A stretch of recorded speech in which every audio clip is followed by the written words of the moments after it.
So the thing I hate about these micro channel condensers is that because they're micro channel, you can't pump them down very well. They don't hold a lot of refrigerant, so I'm gonna have to recover some and probably whatever it holds, and I'll recover the rest.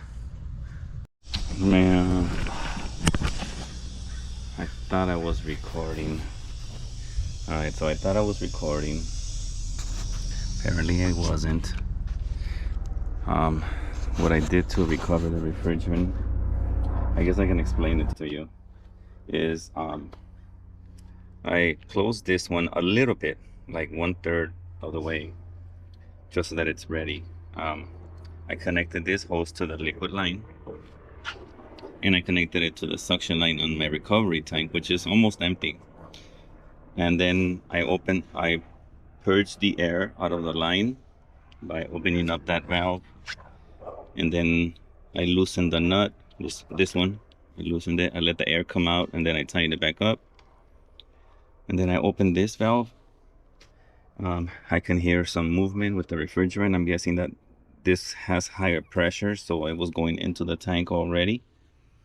Then I pushed the contactor in, and a lot of that refrigerant went right into here. And then when this pressure got down to like 40, I closed the liquid line, and then this was able to pump down the rest. And then I wanted to show you, see, practically nothing here. So that's the first time that I've done that. I don't know if that's something that you already knew about. Let me know in the comments. It's new to me. Usually I just, whatever goes in there, natural pressure. But this time I decided to push the contactor in, and I was able to get most of it in there without needing a recovery machine. Ain't that cool? I thought it was. All right, so now we can cut the coil.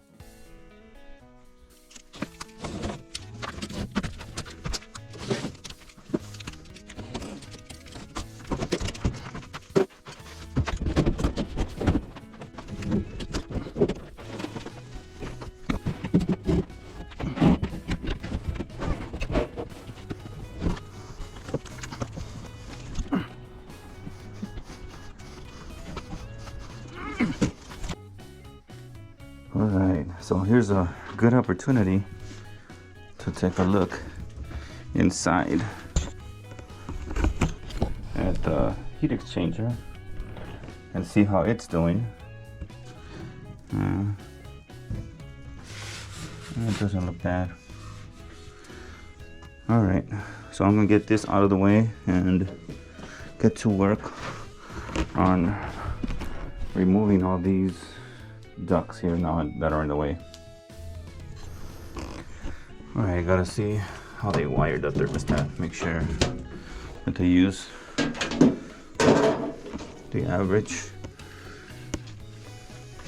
designation, the typical designation. Let me see, white R, G, and C. And then this one goes to our pump and safety overflow switch. Okay, it's a typical installation. I'm gonna put a new safety overflow switch. I don't want to have problems in the future, so check that.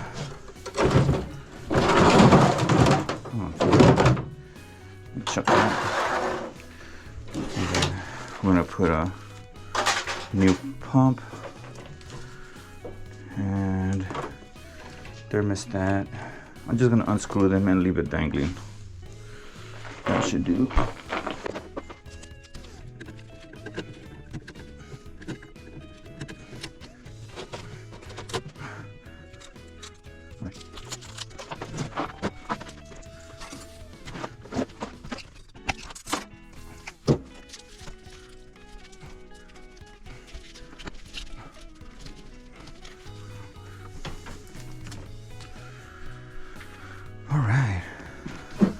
gonna put the furnace on this side. But first, a little TLC. So here I also flipped the furnace upside down to get any debris out of the inducer draft motor and out of the heat exchanger section.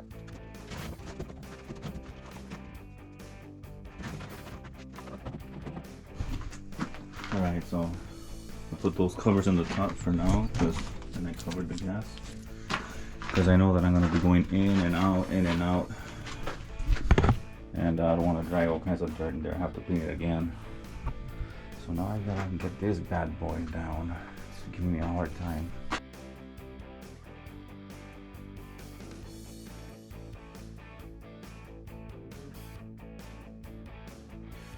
Oh my god. It's like the more I dig, the more I find. Check this out. Okay, first, that's kind of gross, right? Look. You see that? What in the world?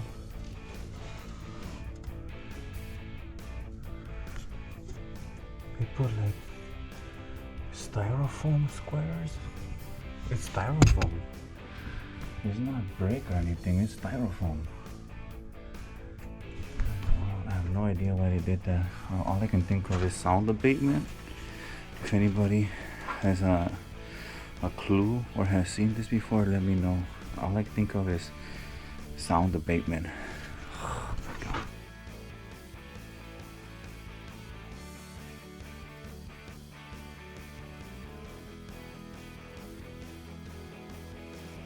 No framer, but this looks wrong. You see that? See how that 4x4 is not being suspended by anything here? It's holding up those floor joists. I think. That's weird.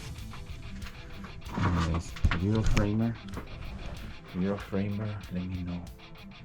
Is that supposed to be this way? Or did somebody mess up and take off a support?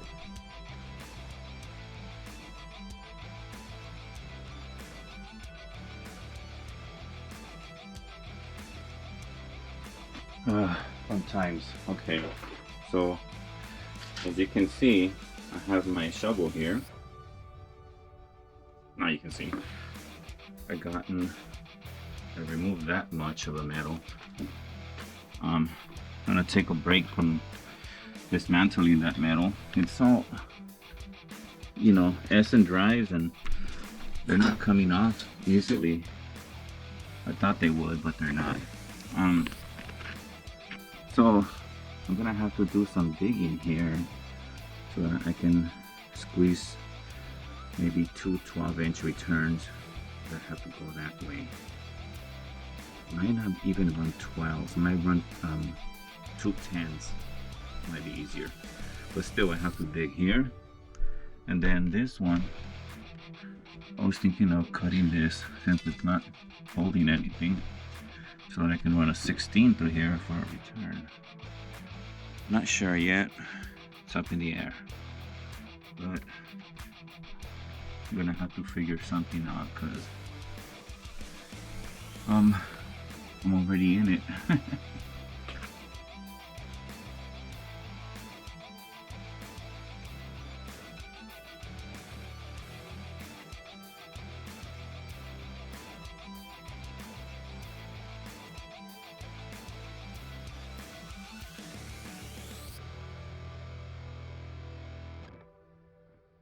I'm documenting this whole install start to finish. Subscribe so you don't miss the rest of it.